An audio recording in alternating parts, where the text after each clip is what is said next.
Vamos a continuar con la tercera de las conferencias del día de hoy y corresponde al tema de la mediación como instrumento para garantizar derechos humanos a personas LGBTIQ. Nuestra expositora invitada esta tarde es la maestra Lol King Castañeda Vadillo. Antes de dar inicio a esta conferencia, me voy a permitir dar la semblanza curricular de nuestra invitada esta tarde. Ella es diputada constituyente de la Ciudad de México, máster en Género y Derecho, Políticas Públicas contra la Desigualdad por la Universidad Autónoma de Barcelona, especialista y maestra en estudios de la mujer por la Universidad Autónoma Metropolitana, lesbiana, feminista, defensora de derechos humanos, impulsora de matrimonio igualitario en México y de los derechos a la seguridad social para parejas del mismo sexo, representante de México ante el Parlamento Europeo LGBT, integrante del grupo de líderes políticos LGBTI de América Latina, integrante del grupo de ciudades aliadas por el orgullo. Mención honorífica Hermila Galindo por la Comisión de Derechos Humanos del Distrito Federal. Y el día de hoy agradecemos infinitamente que nos acompañe y participe dentro de la Semana de la Mediación del Poder Judicial del Estado de Nuevo León. Bienvenida, maestra Castañeda Vadillo.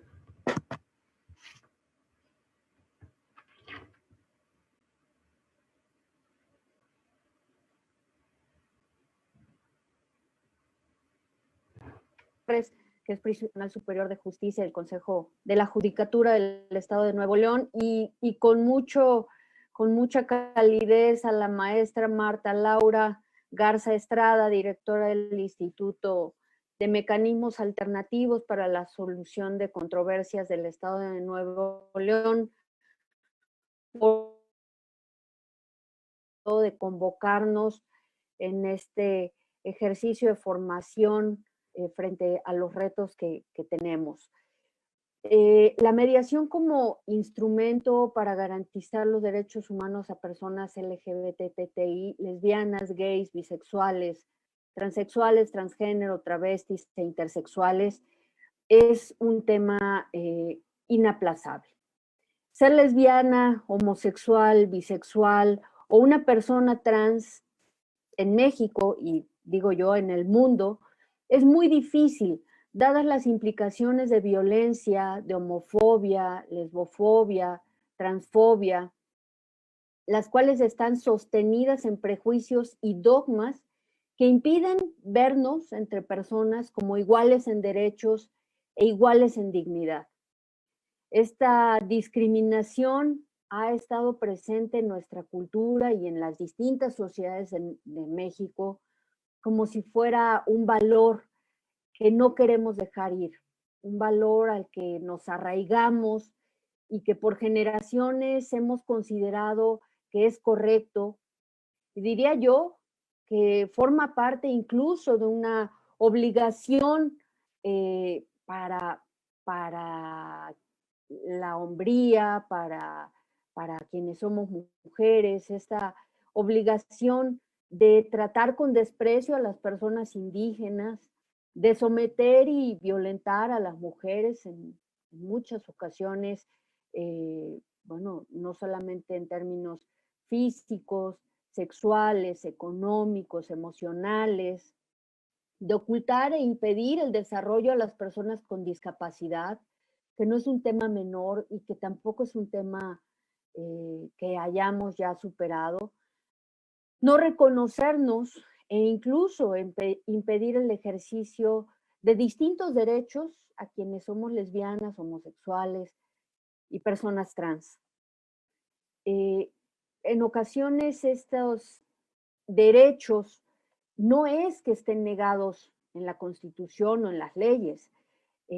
Estos derechos en muchas ocasiones son negados al momento de llegar a una ventanilla, a tratar de hacer un registro simple, un trámite simple, y nos envían a una fila distinta y nos piden una serie de requisitos que no están considerados dentro de la normatividad. Y es ahí en donde comienza en donde se zanja esta desigualdad que evidentemente le pasa el costo no al Estado, sino a las personas, a las propias personas.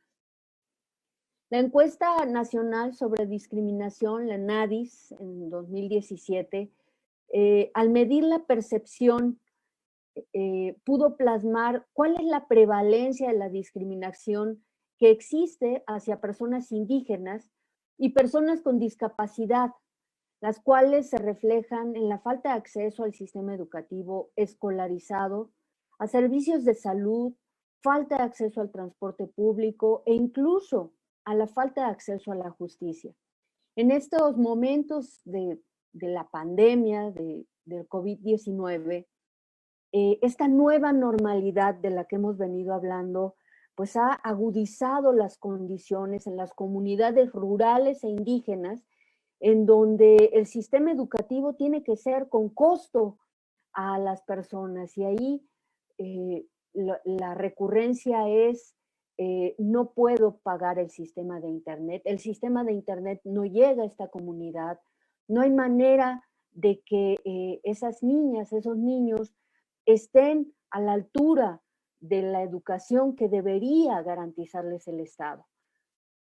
Y evidentemente eso se va agudizando en las comunidades indígenas y la discriminación va tocando mayor altura en aquellos grupos que son más desfavorecidos, más discriminados históricamente. Cuando hablamos evidentemente de este tipo de estos grupos de población, lo que podemos encontrar es que tenemos un rezago muy grande, un rezago muy importante en la inversión del gasto público para poder realmente garantizar las mejores condiciones en todos los sentidos. Pero también hablaba de las personas con discapacidad.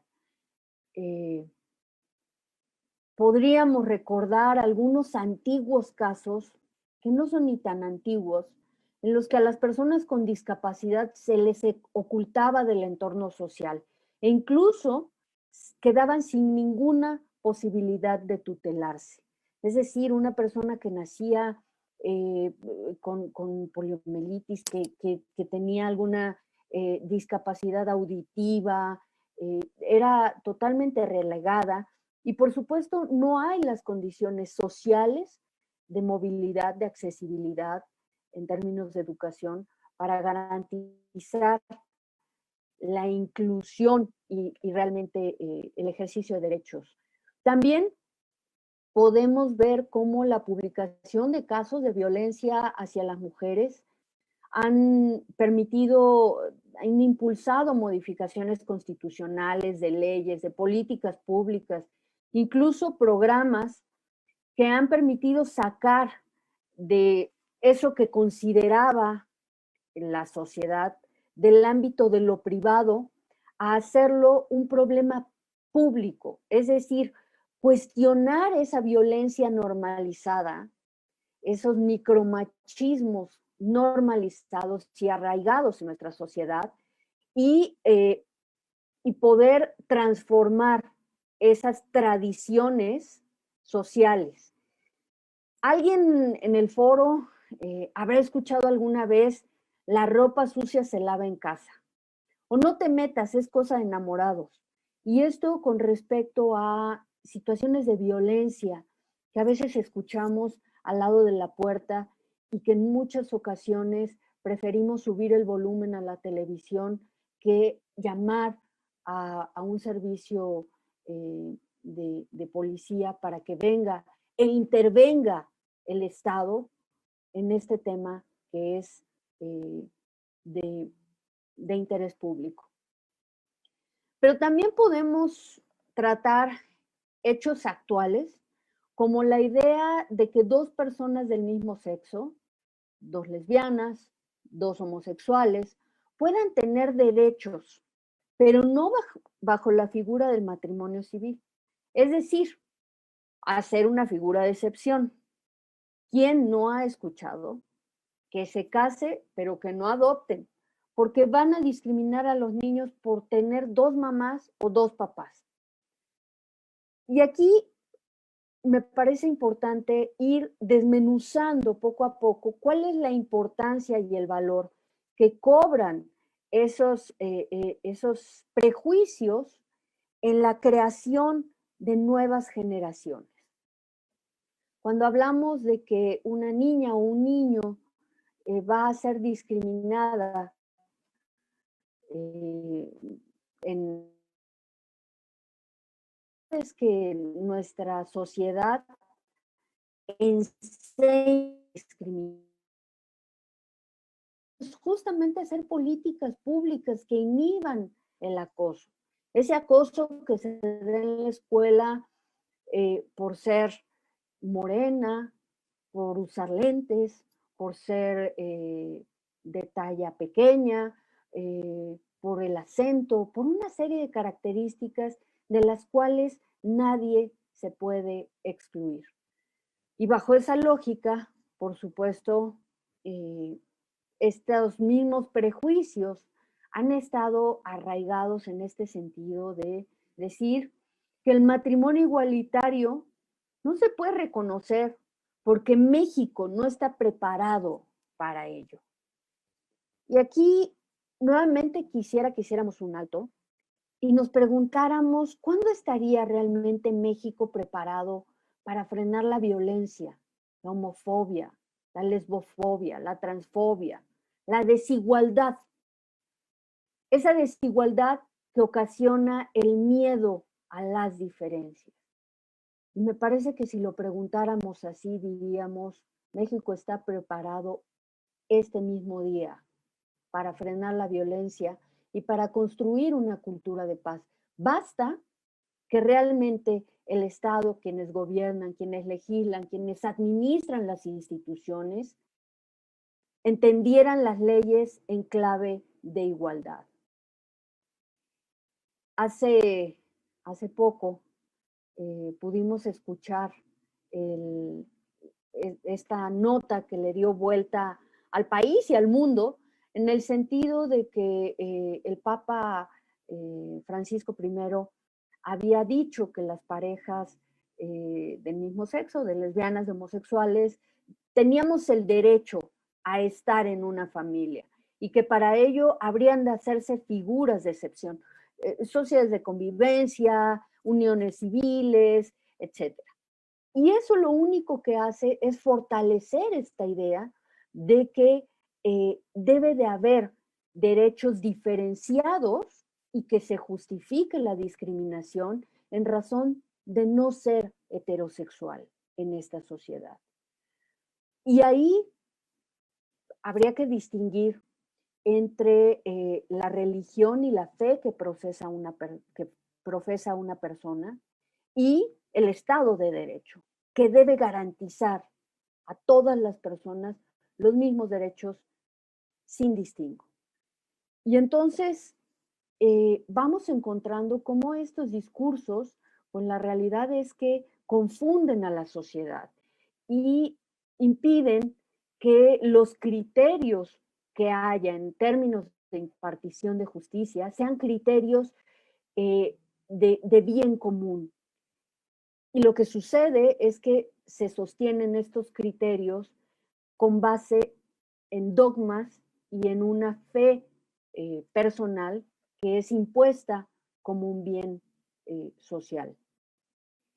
La discriminación no es solo un acto y no es a una clase de personas, entre comillas.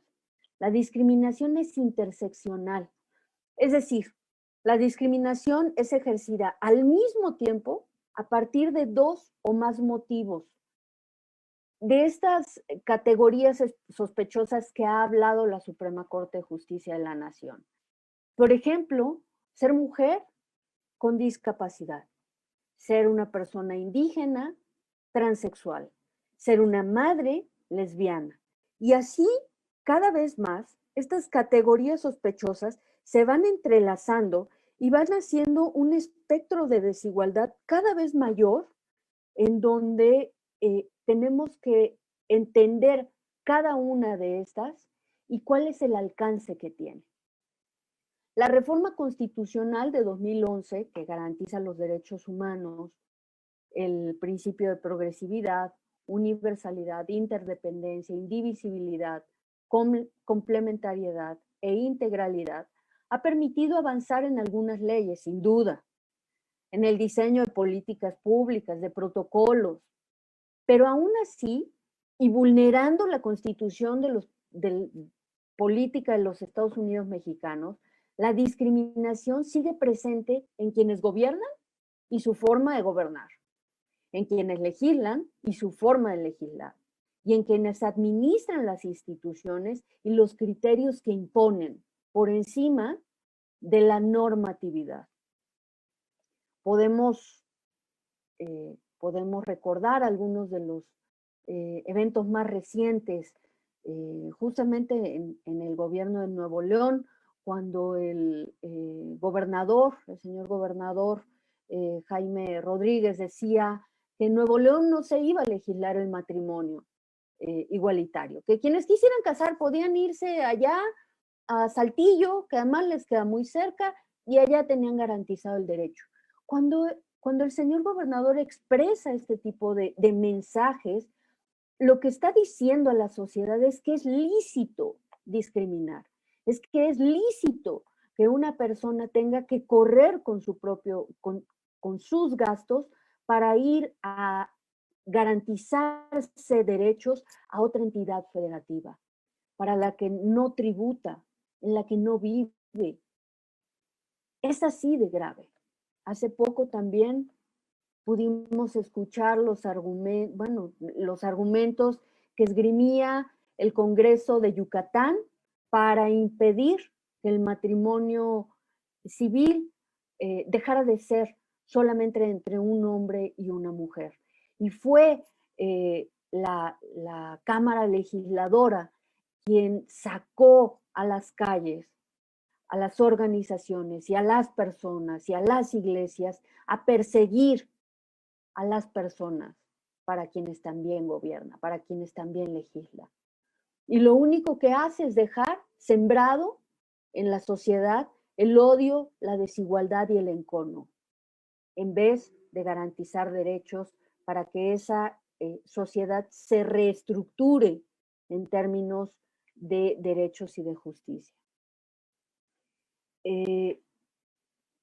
Antes de que la reforma constitucional de 2011 llegara, en la Ciudad de México estábamos legislando el matrimonio civil igualitario en 2009, en un México machista, misógino, y ahí logramos que las organizaciones y las personas defensoras de derechos humanos y legisladoras y legisladores con compromiso, hacíamos del Distrito Federal la primer ciudad en América Latina en reconocer este derecho.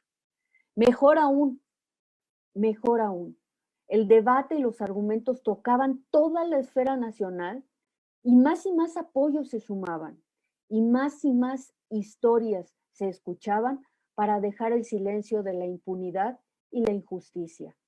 Historias que solamente cambiaban de rostro y de geografía, pero eran exactamente las mismas historias en búsqueda de amor, de justicia, de paz, de una vida digna. La historia de María y de Rocío, que era la misma en Michoacán que en Nuevo León, que en Jalisco, que en Oaxaca. La historia de Antonio y de Rubén, que tocaba las mismas necesidades y que buscaba la misma dignidad y respeto en cualquier latitud. Luego de aprobado el matrimonio civil igualitario en la Ciudad de México en 2009, nada nos fue gratis. Tuvimos que buscar derecho por derecho, institución por institución, y arrebatarle a las instituciones con recursos legales el respeto y la dignidad para nuestras familias que nos seguía siendo negada. Los casos comenzaron a llegar a la Suprema Corte de Justicia y uno a uno se fue resolviendo con criterios para el sistema judicial, en el sentido de que aquellos códigos que sostengan el matrimonio civil, que debe ser solamente entre un hombre y una mujer y con fines reproductivos, es inconstitucional. Ambas ecuaciones son inconstitucionales. Es decir, el matrimonio civil es un derecho y además el matrimonio civil es la llave de acceso al derecho de filiación, de tutela, de sucesión de bienes, de una serie de derechos, seguridad social, que son garantizados a partir del reconocimiento del Estado frente a esta pareja. Por ello no puede ser exclusiva entre un hombre y una mujer. Y tampoco se puede imponer que una pareja heterosexual o del mismo sexo tenga fines reproductivos, dado que, por supuesto, los derechos sexuales y los derechos reproductivos deben ser garantizados tanto a hombres como a mujeres para poder decidir si quieren o no, de manera libre, responsable, consensuada e informada, qué es lo que tienen que hacer con sus decisiones. Cada uno de esos casos resueltos por la Suprema Corte de Justicia de la Nación robusteció la argumentación y fue fortaleciendo el activismo en todos los estados de la República. La Suprema Corte de Justicia señala que las categorías sospechosas, el origen étnico, nacional, género, la edad, las discapacidades, la condición social, las condiciones de salud, la religión, las opiniones, las preferencias sexuales, la orientación sexual, la identidad de género, la expresión de género, el estado civil o cualquier otra que atente contra la dignidad humana y tenga por objeto anular o menoscabar los derechos y las libertades de las personas, deberá requerir que el operador de la norma realice un escrutinio estricto de la medida para examinar su constitucionalidad a la luz del principio de la igualdad. De estos y otros avances se ha creado la Ley para Prevenir y Eliminar la Discriminación, protocolos de atención en casos de violencia a personas LGBTI, protocolos de procuración de justicia a personas LGBTI, entre otras acciones. No obstante, sigue sin haber un cambio real, un cambio de fondo en la sociedad. Y debe quedar bien claro que nuestra sociedad está formada por la diversidad étnica, cultural, religiosa. Y esta diversidad y sus diferencias son la mayor riqueza que tiene México. Sin embargo, confundimos el hecho de ser diferentes con tratarnos como desiguales. Y ahí es en donde tendríamos que ir pensando cómo esta discriminación, ya sea por desconocimiento, por omisión, por dolo o por cualquier otra razón, no alcanza a reconocer las implicaciones y quién, sobre todo, quién paga el costo de la desigualdad. Pareciera que cuando a una persona en un colegio de bachilleres en Villahermosa, Tabasco, a un joven homosexual lo expulsan de su clase en ese colegio de bachilleres por ser homosexual, pareciera que no tiene ninguna implicación. Y lo que hubiera sucedido en condiciones de más violencia y de mucho más miedo es que ese joven hubiera tenido que quedarse o sin estudiar o migrar a otro lugar y asumir el costo de hacerlo para poder continuar con sus estudios. Casos como este son de lo más común.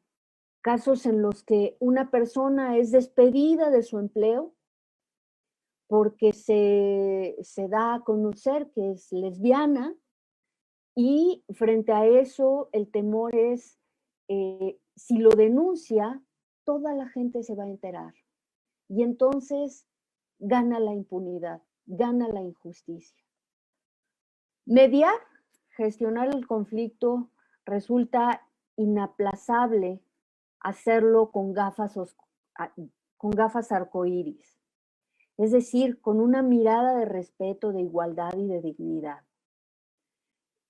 Esta modalidad de justicia alternativa cada vez va a dar constancia en nuevos casos públicos, digo yo, pero que han sido una constante silenciada por miedo a la violencia. Es en este momento para quienes van a tener la responsabilidad de mediar, tener que conocer a fondo quiénes somos las lesbianas, los homosexuales, las personas bisexuales, las personas trans, y a qué actos, a qué hechos nos enfrentamos cada día, en lo familiar, en lo laboral, en términos de salud, de educación y, por supuesto, de seguridad. En tiempos de pandemia,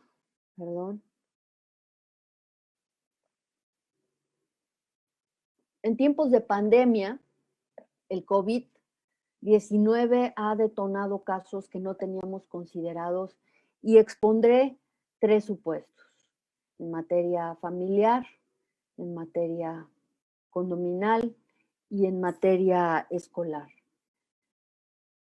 Quiero decir que aún con todos estos avances que ha habido en México, la reforma constitucional de derechos humanos, las leyes, instituciones específicas, el Consejo para Prevenir la Discriminación, consejos estatales de derechos humanos, Comisión de Derechos Humanos, etcétera. Aún así, y con la certeza del bien que hace garantizar derechos, en este momento en México solamente son reconocidos, se pueden llevar a cabo el matrimonio civil igualitario en 19 estados de la República. Es decir, perdón, en 20, porque recién lo aprobó Puebla. En 14 estados de la República se ha legislado en este sentido, y en los otros 6 ha sido por una sanción de la Suprema Corte de Justicia. Y este dato no es menor, porque a partir de la pandemia pudimos conocer algunos casos en los que una pareja de hombres, en este caso, uno de ellos enfermó y falleció de COVID. Era una pareja que tenían juntos 13 años, que en todo este tiempo, bueno, por supuesto, habían ido formando un patrimonio con el esfuerzo y el trabajo de ambos, pero que, como en tantos casos, pues la casa se escritura a nombre de uno, no pudieron, en el estado de la República en el que vivían, en Tamaulipas, no había matrimonio civil, y entonces no se casaron.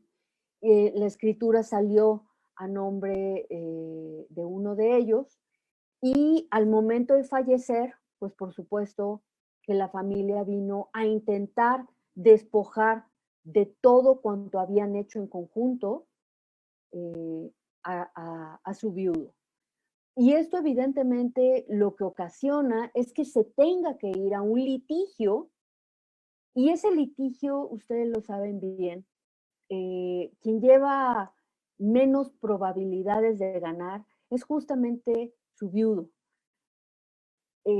Dado que al fallecer intestado, la ley se reconocería en principio, bueno, pues a su esposa o a su esposa en este caso, hijas o hijos, si no los tiene, entonces ascendería a mamá o papá, y si no, a sus hermanas, hermanos, sobrinos, etcétera.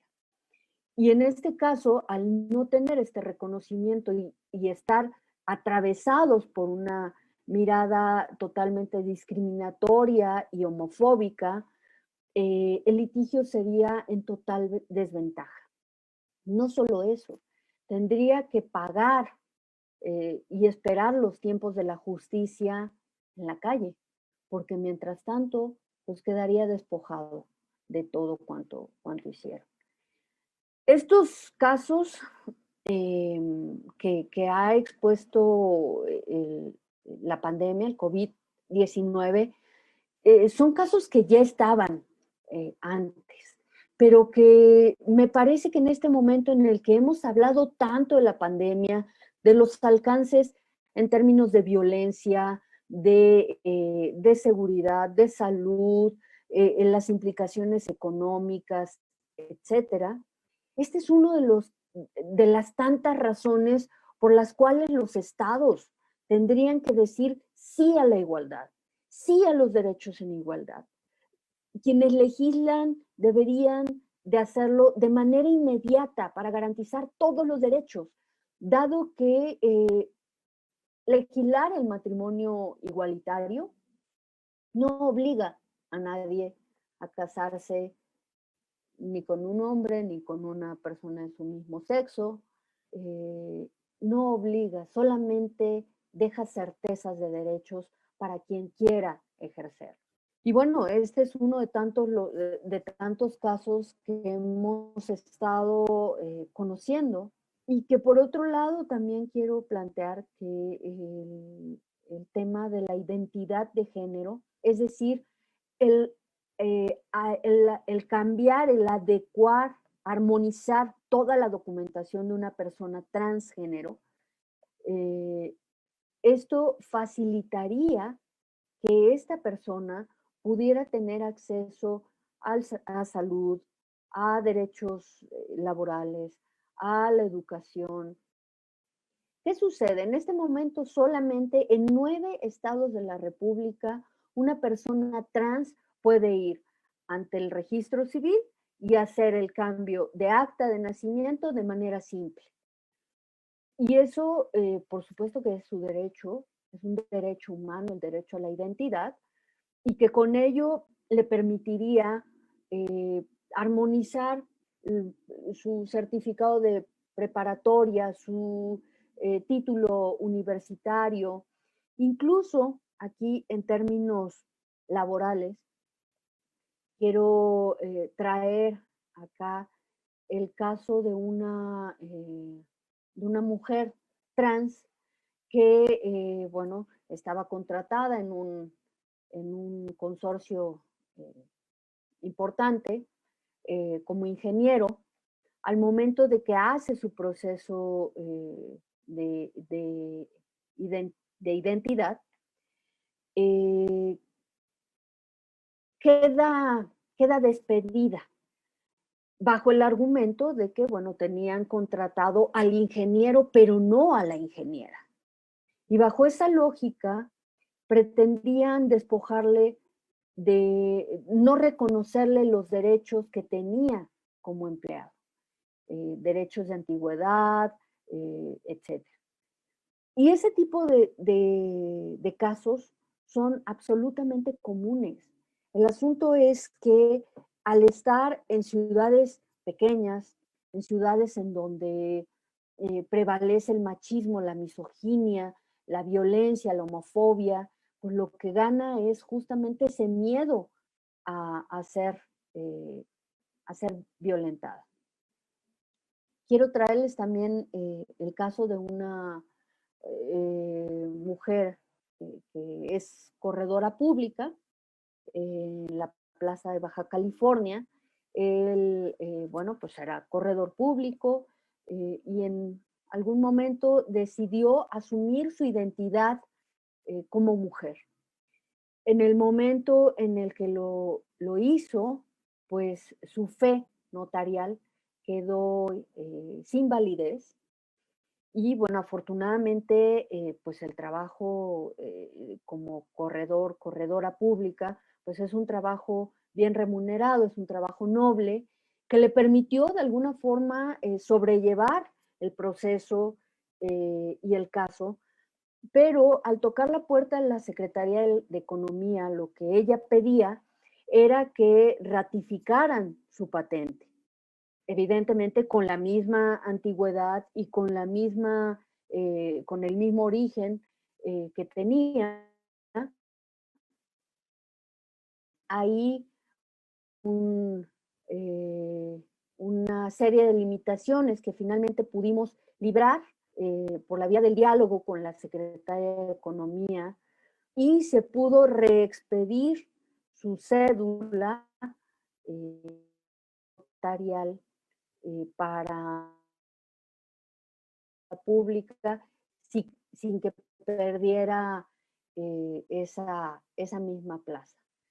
Y aquí podemos ir viendo cuál es la diferencia que guarda entre una condición económica más favorable que permite sobrellevar y no quedar expuestos a la violencia, y otra condición en donde, por supuesto, la mediación va a ser determinante para que no despojen de sus derechos a quienes no tienen los mismos recursos ni económicos, ni, por supuesto, profesionales, educativos, etc.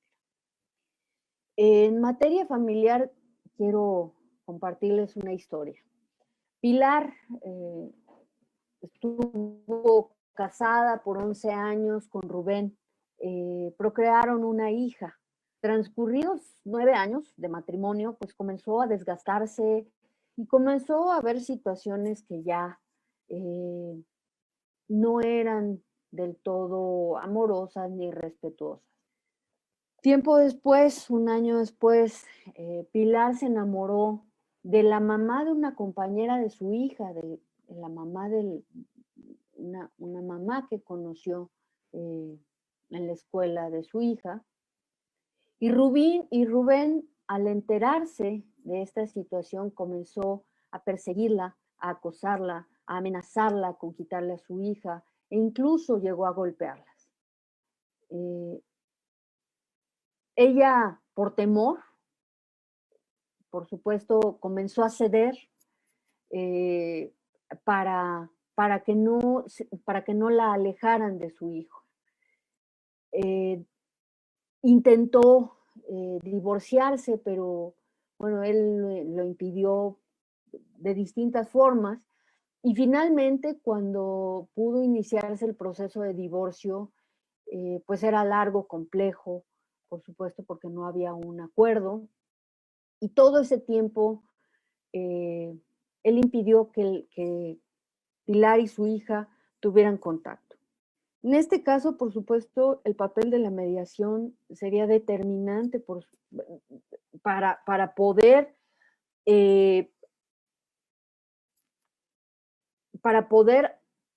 facilitar que haya este acercamiento entre Pilar y su hija, mientras va avanzando el juicio. Es decir, el juicio va a tener que desarrollarse, y ahí se hará una división de bienes, se asumirán las responsabilidades maternas, paternas con respecto de su hija, pero es muy importante que mientras esto sucede, se vaya restando violencia emocional, física, económica, como estaba ocurriendo en ese momento. Y debo decirles que este caso, además de ser verídico, es un caso que fue silenciado, que finalmente ella no quiso hacer ningún proceso ni darlo a conocer por el miedo y por el tremendo dolor que le ocasionaba imaginar que no pudiera volver a acercarse a su hija. Rubén la amenazaba con decirle que, bueno, pues que como era lesbiana podía hacerle daño. Y esto fue en el año 2006, un año en el que aún no había ningún derecho. Por eso los derechos lo que hacen es, de alguna forma, frenar la violencia, hacer un nuevo pacto social en el que podamos pues comenzar a reconocernos de distinta forma, pero con base en el respeto. Las leyes, por supuesto, reconocen realidades que no transforman de fondo esas mismas realidades, pero que sí son una base para comenzar a trabajar en ese sentido. Hablaré de materia condominal, casos como el de Javier, que en 2003 rentó un departamento muy bonito, un departamento que fue renovado anualmente su contrato, dado que él era muy buen inquilino, muy puntual, era una persona honesta, que de alguna forma pues no hacía ningún desperfecto, ningún escándalo, y que tenía una muy buena relación con el dueño del apartamento. 6 años después de iniciado este contrato, llegó a vivir con él Toño, su pareja, su novio. Y no pasaron más de 2 semanas para que el dueño del departamento le llamara a Javier pidiéndole que entregara ya el departamento, rescindiendo el contrato sin mayor argumento que el saber que era por haber hecho público que él era homosexual. Casos como este, o casos como el de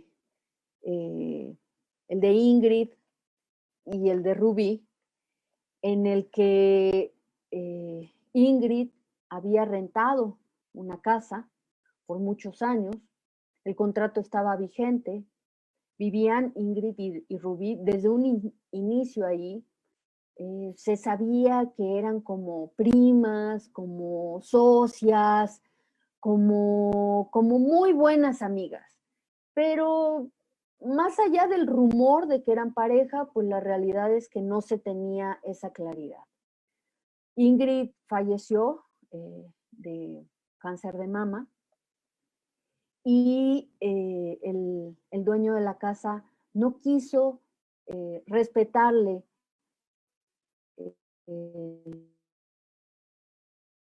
los derechos considerados en la ley inquilinaria. Esto, por supuesto que está revestido de prejuicio, está totalmente permeado por esa mirada que hace creer a la gente que tiene la autoridad para tratar de manera violenta, de manera despectiva a quienes somos lesbianas, homosexuales y personas trans. Pero además también hay casos en los que al darse a conocer una de las personas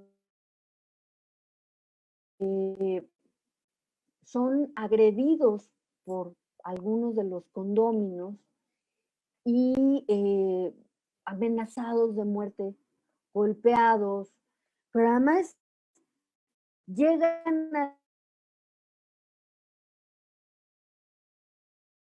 eso porque los van a tener que ver al día siguiente enfrente de su puerta. Y lo único que quieren es vivir en paz. Lo único que quieren es poder entrar a su casa y llegar y cenar feliz y abrazar a su pareja. Eso es lo único. Y esta homofobia es la que está permeada todos estos vínculos nocivos para la sociedad. En esos casos, por supuesto, la mediación tiene que ser en el sentido de frenar la violencia, de hacer un convenio que permita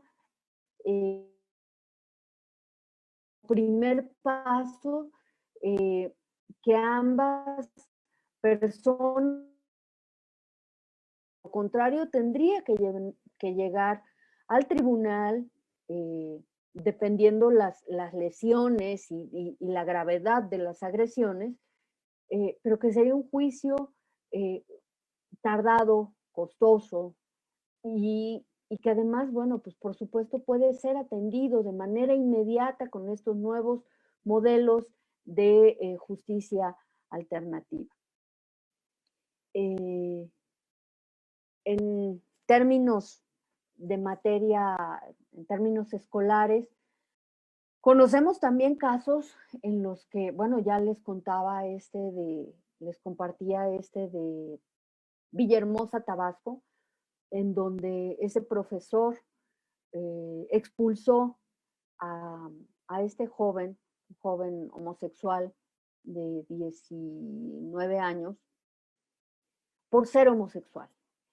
Y él tuvo mucho miedo, pero decidió, y es un caso muy, muy interesante, él decidió encadenarse afuera del colegio de bachilleres, exigiendo que lo reingresaran como alumno.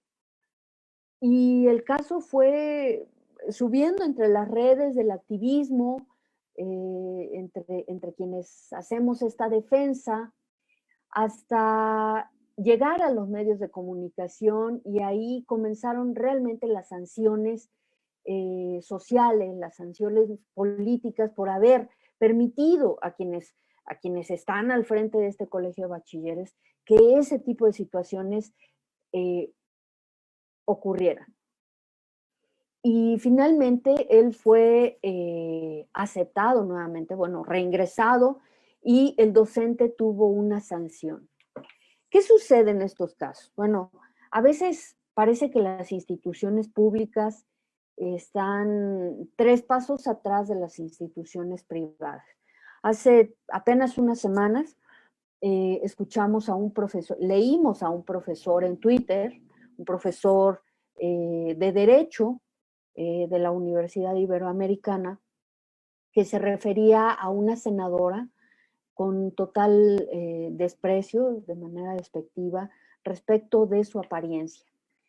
Y por supuesto se hizo un gran debate en esta red social.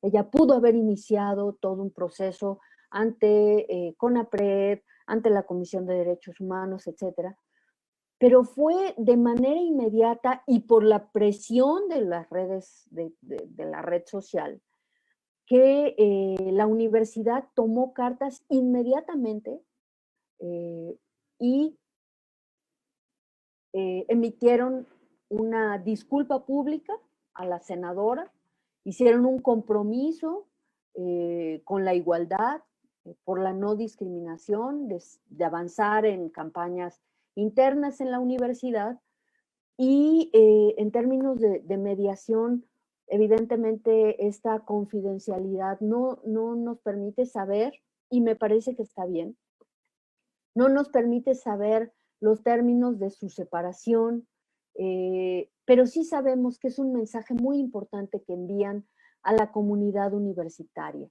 Y le dicen, quienes se estén formando aquí no van a ser aplaudidos por despreciar, por tratar de manera humillante e indigna a ninguna persona. Y ese es un mensaje que tendríamos que adoptar todas las instituciones, todas las personas servidoras públicas, quienes legislamos, etc. En la Ciudad de México, la realidad es que tenemos un oasis de derechos y de libertades que no nos han sido gratuitas. Hemos tenido que poner el cuerpo, que poner nuestras historias como carne de cañón. Le decía a Judith, a mi esposa, cuando recién nos habíamos casado, le decía que íbamos a hacer como laboratorios de derechos con pies. Esto significaba que tendríamos que ir institución por institución y derecho por derecho a tocar y a ver cuál sería la respuesta.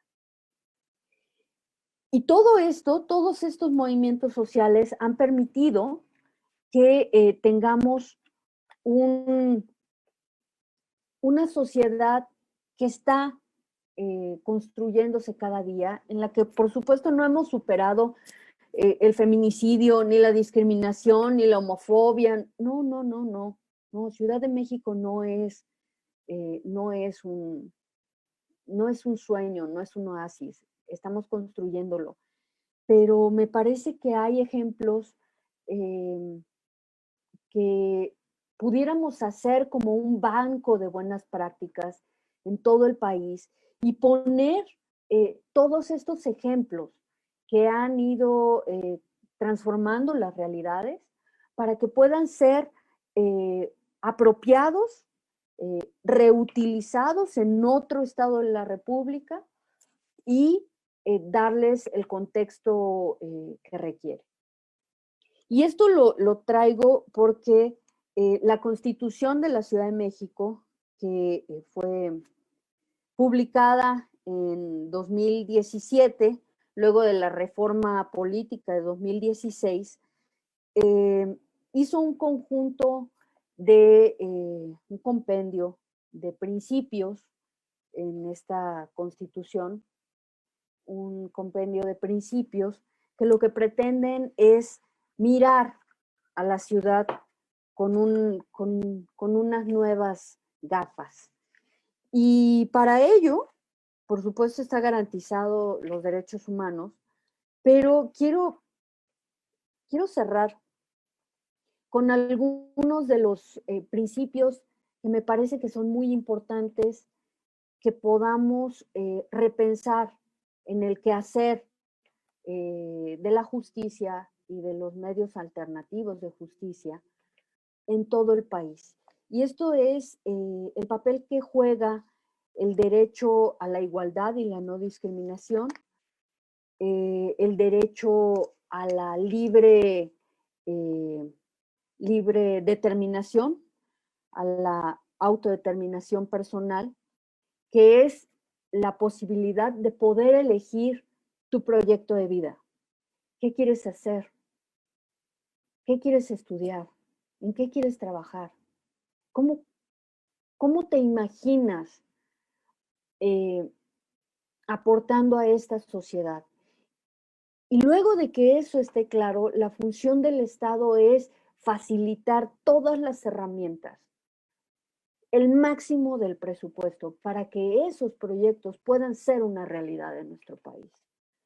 Además de esto, y es un tema que ustedes tendrán sobre la mesa de manera significativa, es los derechos de las familias. Es decir, cuando hablamos de las familias, no es que estemos pidiendo el permiso a formar una familia.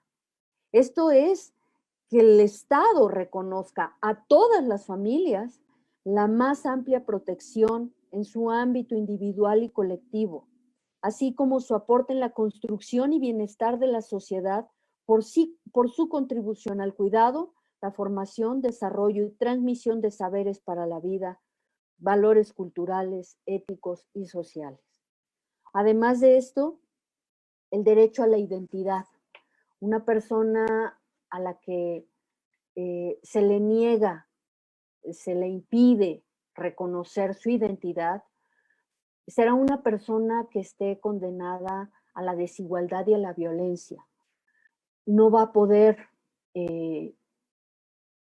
entrar a la escuela, no va a poder tener un servicio de salud digno, no va a poder tener un trabajo remunerado, con derechos. Es decir, la identidad es un derecho llave. Y con ese derecho llave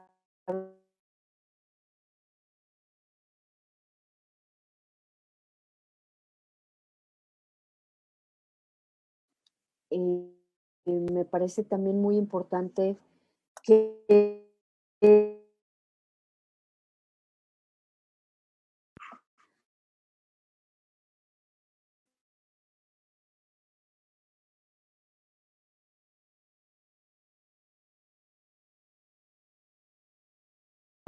lesbianas, gays, bisexuales, transexuales, transgénero, travestis e intersexuales, el reconocimiento y la protección de los derechos de las personas lesbianas, gays, bisexuales, transexuales, transgénero, travestis, para tener una vida libre de violencia y de discriminación.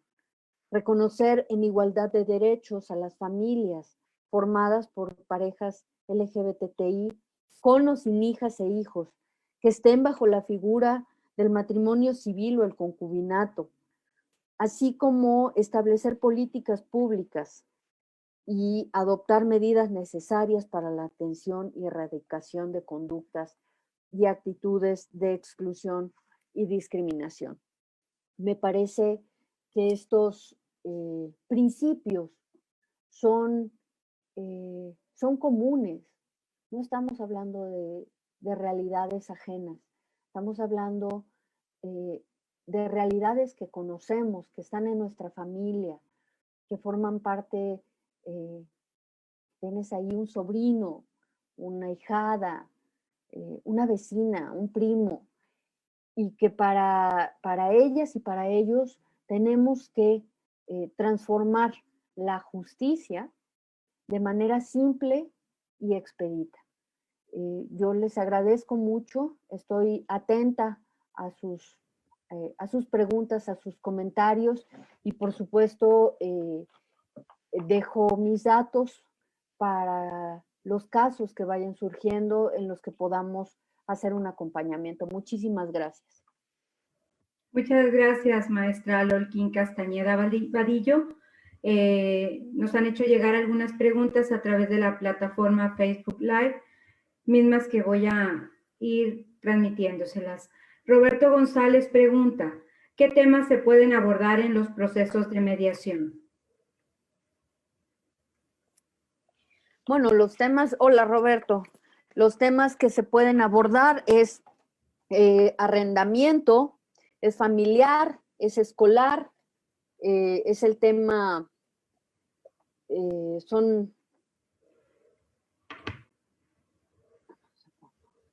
es en materia civil, por supuesto, y aquellas que no involucren cuestiones de derecho civil, en materia mercantil, que no afecten derechos de terceras personas, en materia familiar, que es estos casos que les he compartido, en donde podrían irse a un litigio, por ejemplo,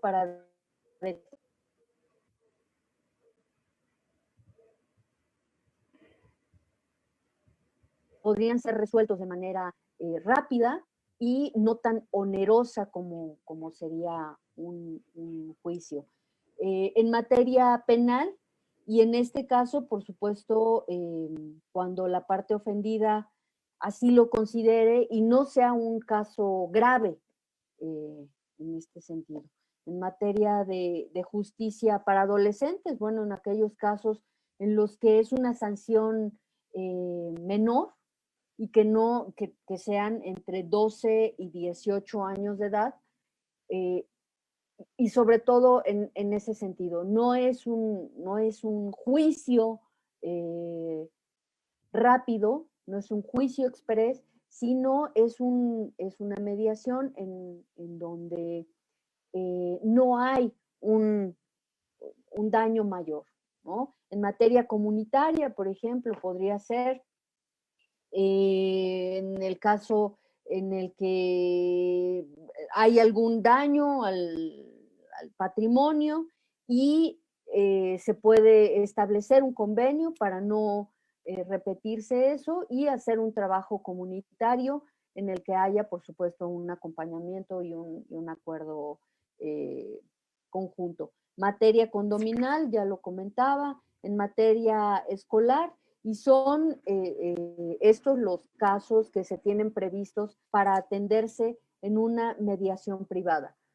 Solamente para quienes nos están escuchando y no tienen mucha información, tanta información respecto de la mediación, es un proceso en el que ambas partes están de acuerdo en que haya una persona que haga ese arbitraje, que es la mediadora o el mediador, y entonces puedan resolver ganar, ¿no? Es decir, ¿qué se puede ceder frente a un caso que no es grave, ¿no?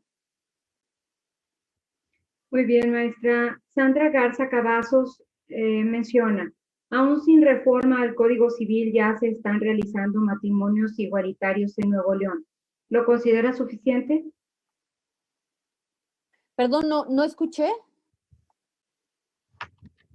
Sandra Garza Cavazos pregunta, aún sin reforma al Código Civil ya se están realizando matrimonios igualitarios en Nuevo León. ¿Lo considera usted suficiente? Sandra, no, me parece que no es suficiente, dado que si es solamente una medida de excepción, un oficio, por ejemplo, puede cambiar de un momento a otro. Y entonces queda a criterio de quien está interpretando en ese momento en el registro civil un derecho. Puede haber muy buena voluntad y por supuesto que eso es importante.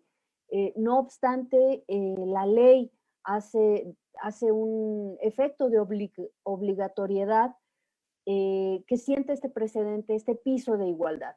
Y quisiera también decirte, Sandra, que la Suprema Corte de Justicia en la jurisprudencia de 2015 deja claro que en aquellos estados en los que no esté garantizado el matrimonio, que aquellas personas a quienes les sea negado este derecho podrán recurrir a un amparo.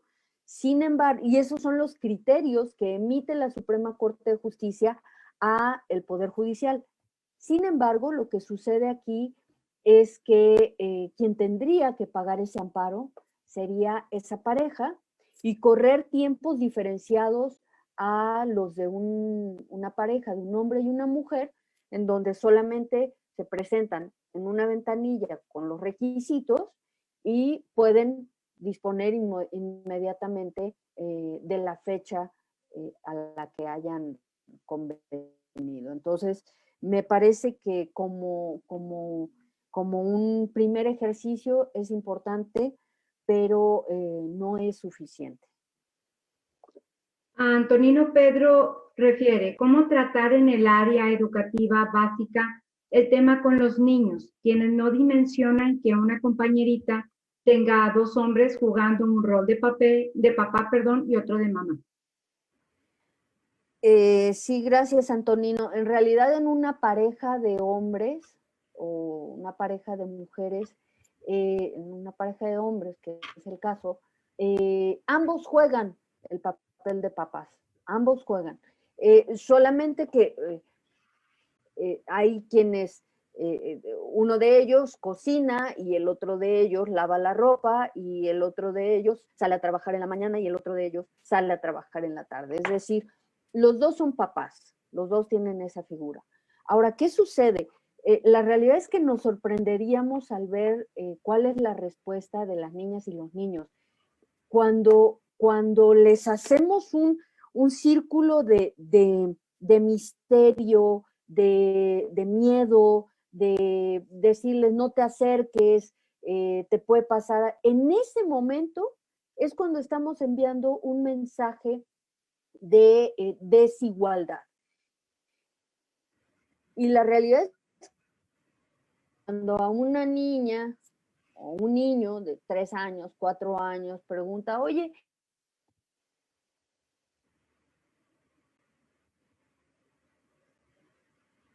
que son homosexuales. Ah, ok. O esta idea de las nuevas familias, ¿no? Oye, ¿y por qué mi compañera tiene solo una mamá? ¿Por qué?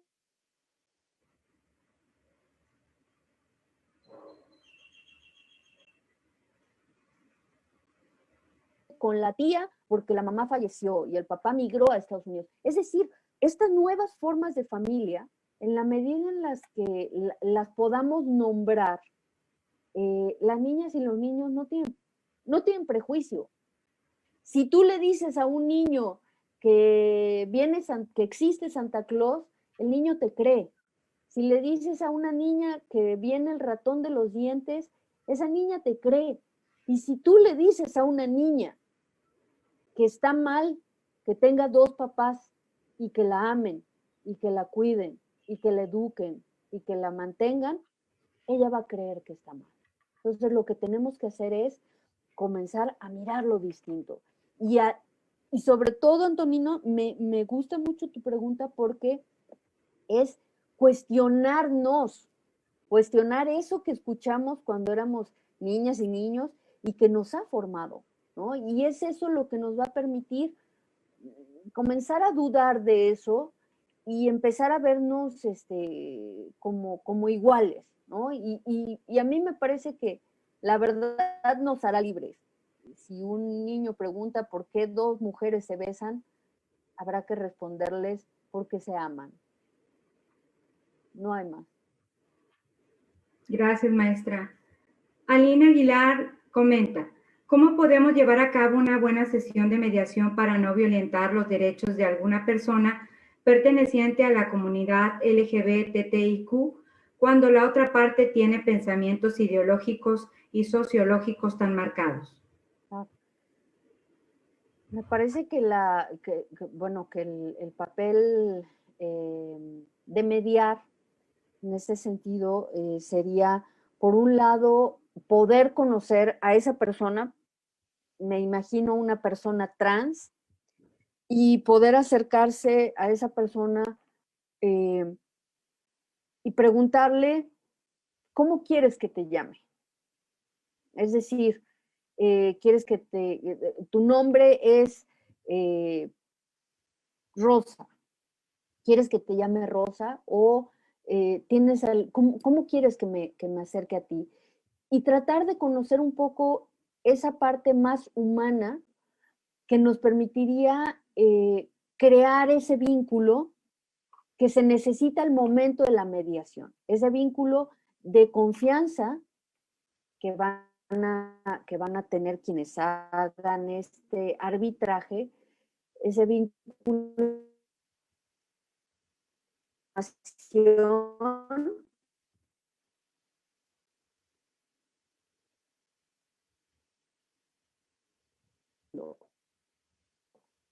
¿qué es lo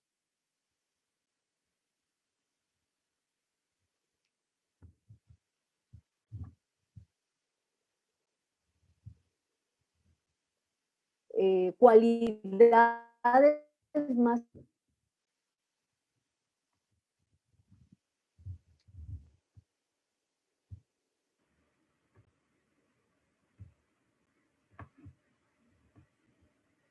cómo hablar sin violencia, sin prejuicios, en condiciones de iguales, ¿no? Pero creo que la clave ahí va a ser las capacidades de empatía que logre desarrollar quienes median y que por supuesto por eso me parece que es tan importante que pueda haber un acercamiento entre ustedes como en este arbitraje y quienes conocemos un poco más de estos casos, de esta información, para poder allegarse de herramientas externas y luego colocarlas para la mejor resolución del caso. Muchas gracias, maestra. Galilea Guerrero comenta, aun cuando ya se habla de un tema de violencia, tal vez no física, pero sí en materia de derechos humanos hacia personas de la comunidad LGTBQ+, ¿son estas controversias susceptibles a mediación? No en todos los casos. En realidad hay casos que rebasan el límite de la violencia o de la legalidad y casos en los que, por supuesto, hay ataques personales, físicos, de violencia, en donde uno de los criterios es, bajo ninguna lógica se puede mediar con el agresor. Es decir, eso no va a pasar por una mediación y habrá de ir por la vía de la justicia, ¿no? Es decir, de un juicio como tal. Ese tipo de casos, por supuesto, debemos tenerlos claros, porque más bien lo que habría que hacer es hacer un acompañamiento y una orientación para que puedan colocar realmente la denuncia en donde pueda estar encausada, ¿no? Hay casos, por ejemplo, en el que les comentaba de Pilar y de Rubén, en donde no cabría la mediación en términos del divorcio, porque ahí, por supuesto, pues lo que se está jugando es quién va a, cómo se dividen los bienes, quién va a asumir qué porcentaje de la manutención, cuáles son los tiempos de convivencia. Es decir, eso tiene que pasar por un tribunal de lo familiar. Lo que sí se puede mediar es que mientras el juicio se dé, haya un acuerdo de no agresión y un acuerdo en el que pueda convivir, en este caso Pilar, con su hija bajo determinadas condiciones, pero que no haya esta, pues esta sustracción de la niña en donde no le permita tener cercanía con su mamá, ¿no? Ok, perfecto. Muchas gracias, maestra Lorkin Castañeda Vadillo. Por cuestiones de tiempo, pues quedan pendientes un par de preguntas, pero sin duda, pues ha sido toda una experiencia escucharla y que nos comparta tantas experiencias y conocimientos en relación a este tema tan relevante. A nombre del magistrado presidente del Tribunal Superior de Justicia y del Consejo de la Judicatura, el licenciado Francisco Javier Mendoza Torres, recibe usted un sincero agradecimiento por haber participado en esta semana de la mediación 2020.